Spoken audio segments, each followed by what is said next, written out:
To doodle your doodle. I like the word doodle. It reminds me vaguely of the word bubble, which is hard to say with a frown. So is fluffy. Fluffy is one of my all-time favorite words. Hard to say with a frown. Um, Hi, you're on Watcher DM. I'm a Gabriel Hernandez, or a Gabriel Watcher soon, hopefully. Um, that actually reminds me, I need to do some paperwork in an effort to legally change my name. Um, some people may not know this, but the Watcher DM brand, the idea for the name comes from my mother, whose maiden name is Watcher, and she was a instrumental part to my kind of being allowed, I guess, being able to play the game that I love and kind of have the mental space to exercise my imagination in a way that was largely productive, not necessarily all the time, but could be worse. Um,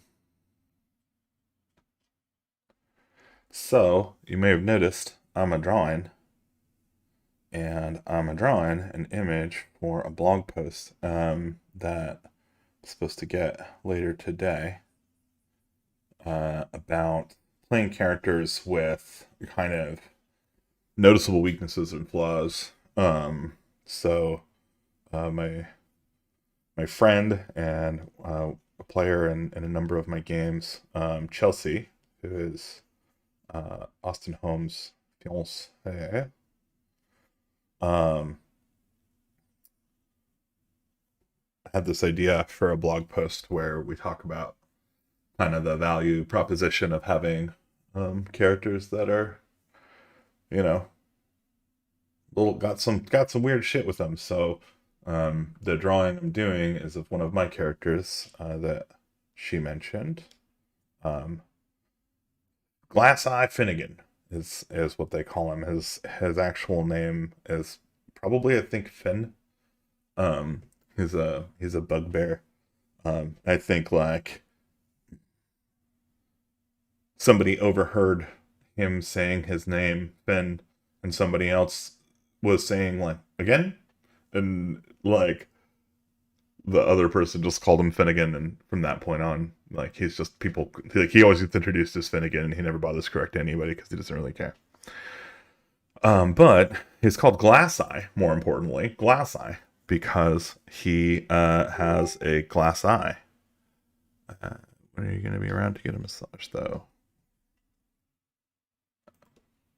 I was planning on getting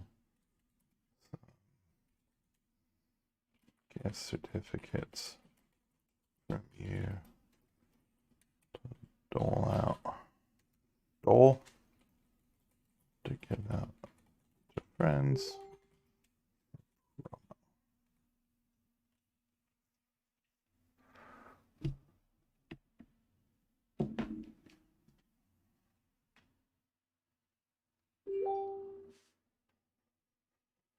So, hey, I love you, dude.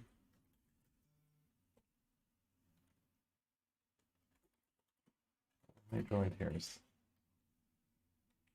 Thank you, swear.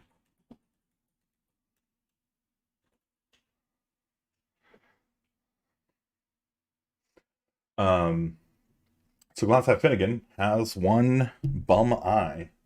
It is unclear if it is in fact glass, but I think it might just be a moniker again from the fact that he has a weird eye, like he's really kind of incapable of seeing out of it. I think it's got cataracts. I'm pretty sure that's kind of the either cataracts or it's like gashed and scarred. I think it's probably more dramatic if it's gashed and scarred, and it's like he's got this fucking wicked kind of jacked spike in his face or something. Oh god, you know it'd be so cool if we had like an actual glass like shard where his eye should be just stuck in there that he could never get out. He's like, yeah, it's tucked in there. Just healed around it. Anyway, the idea behind the character is that for all effects and purposes, he's a bugbear. I think the DM that I played him with was like, okay, well, you can have obscured vision on your left side, right? So I was like, cool, like anything left of me on the on the map. Um, Streaming right now.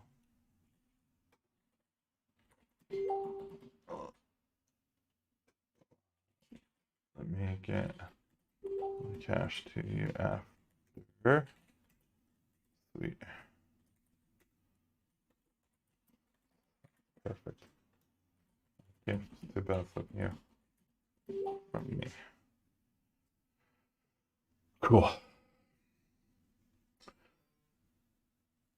All right. So, yeah, Glasseye Finnegan is an example of a character with this kind of condition. Um, I wish Chelsea was here right now because Chelsea had a much better example. I think I'm trying to remember.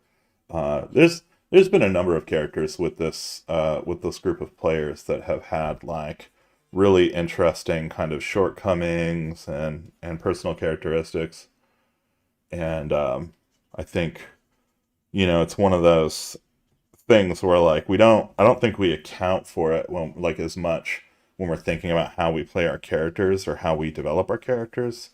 But when we are in the act of playing, it seems like a lot of the value of a character in terms of how much entertainment they deliver, right, comes from some kind of notion of personal drama or loss or challenge, like something that they're dealing with on a level that's human, so that in a way that's I guess maybe if you think about it like improv, right? Like I've been hanging out with some people who've been talking about like they go to improv class and stuff, which I'm almost certainly going to be getting into because it sounds like a hell of a lot of fun. One of them mentioned tasking. Tasking is such a cool idea. It's another thing I'd really like to write a blog post about is just how to set a scene. So one of the questions is, and this is great for the Q and A actually. So one of the questions that I see like almost all, like I see it basically once a month or more frequently on the boards is how do I encourage or how do I get my players to do some role playing at the table? How do I get them to engage with that part of the game? And of course, the kind of real answer at some level is you kind of can't, like you cannot you can lead a horse to water, you cannot make it drink, and like knowing that out of the gate puts it's a good mindset, right? You can go, okay, I can lead a horse to water, I cannot make it drink. Okay, what does that mean, right? It means that how do you lead the metaphorical horse to water, right, in that context? How do you make it easy for them to role play and feel engaged in the scene?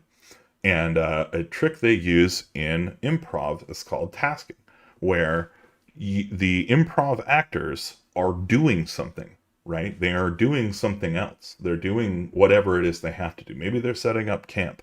Maybe they're, like looking over the map while another one sews a hole in their pants, right? Like maybe they're, I don't know if I already said preparing food. Preparing food's a good one, obviously. I think that's probably the most common, right? Preparing to go to bed is another one. So like, just I guess the idea here is to think about all the stuff you kind of end up doing in a way during the day that you don't really like. You don't talk about it. It's not essential to what's going on, and yet it is in fact what's going on. If that makes any sense, like.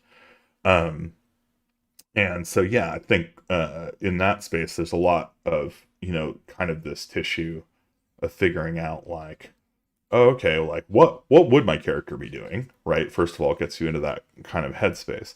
And then you kind of say, okay, while you're doing that, what are you talking about? What are you doing while you do it, right? You can do two things at once.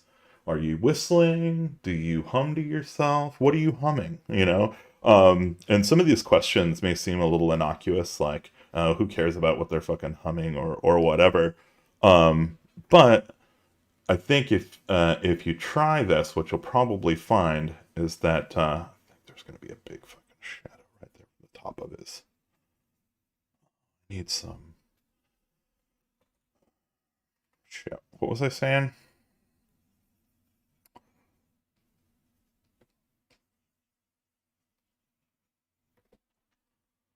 The answers to those questions are pretty valuable, I think, in terms of so one of the things that people do right all the time that I think we take for granted is we're referential. We refer to our previous models of the world that that we've accumulated over time, and so having these little moments of reflection of like just a little bit of probing into a character can very easily lead to this kind of referential behavior where they're like, oh yeah, remember that time that we did that thing and this happened, like, or we were talking about this thing and you mentioned this and I've been thinking about what you meant by it, right? That's role play. Like, it's the part of the social experiment of role play that I think has what people are talking about when they're role playing. Obviously there is a level of role playing that is my character is under threat and needs to react and does badass things with magic and whatever to engage that threat, or has a priority that involves attacking something, whatever. But as far as I'm concerned, like, that aspect of the game is pretty well covered on other venues, right? Like, nobody's saying, gosh, how do I get my players to engage in more combat? Right? This is not the problem du jour. So, God, I kind of love this guy. I kind of love how Glass coming out. Let me see if you're chatting in my multi-stream. You might be, you might not be. No, looks empty to me. But yeah, cool. So yeah, so that's kind of the idea for that. For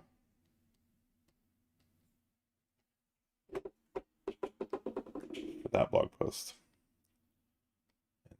Article. We shall see how it goes. I had some really good news today. I was able to engage with somebody who is professional at marketing and advertising. And that's something that I've needed help with kind of from the beginning. I think if you found me, you've probably found me through.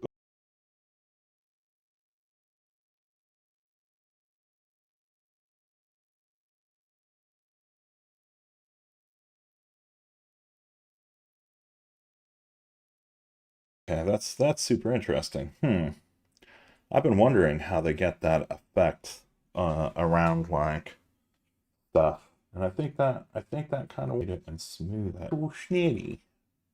It's pretty fucking cool. Very schmear. This is yeah, good in the eye. Kind of like the idea that he's got like this shattered. That's why it's called Glass Eye. He's got the shattered looking eye.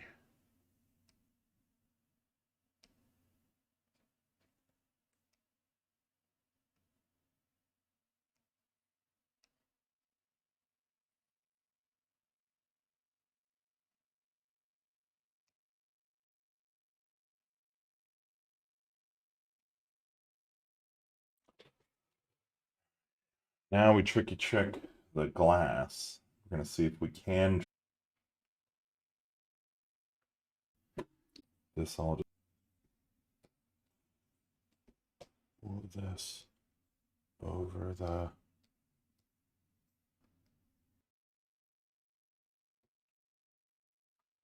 that is one kind of crazy looking glass eye.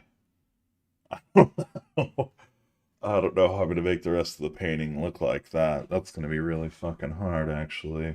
Tell you what, though, we're gonna not let our current woes stop us from figuring out where this thing goes. Gonna try.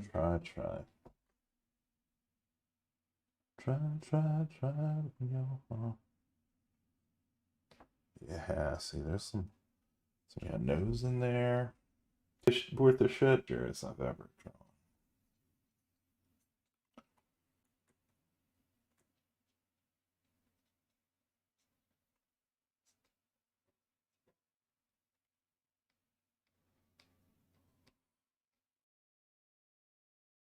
Holy shit, please. We are having a bit of weather out here. So, but it does